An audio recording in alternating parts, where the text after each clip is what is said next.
Alright, so I'm doing a Lexus Rx350.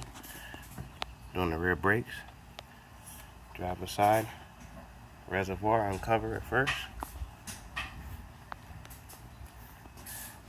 I've jacked my car up in the air from the center.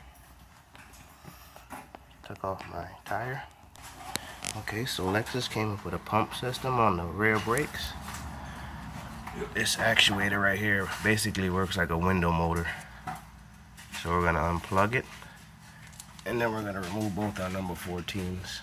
And I'll show you how to compress this piston. Okay, so I removed both the number 14s. Unplugged the electrical connector. We're going to use a pry bar and remove the caliper now. Okay, for your next step, you're going to need the power probe, a clamp, and I'm going to show you how to connect it. Okay, so inside your motor, there's 2 prongs.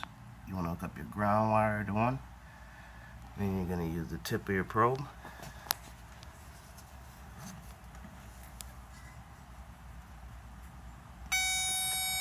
Make sure you got continuity. Now you're going to power up the probe, and you can hear the motor making that sound. So you want to do that as you turn your C-clamp, and you'll feel your piston start to go in. Hold on. Alright, so if you're moving the motor and the C-clamp's still tight, the piston won't compress. Switch your alligator clip to the other prong and power up the other side. You can hear the motor winding in. And now you want to turn, hold on. Now you want to turn your C-clamp. See how freely it moves as you pull your motor in.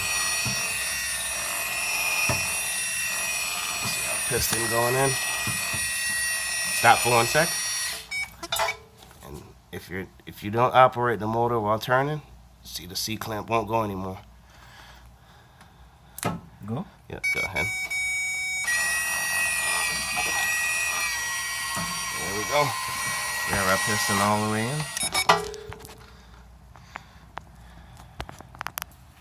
Alright, now you just want to remove your pads. Piston's been all the way compressed. Put the new pads in.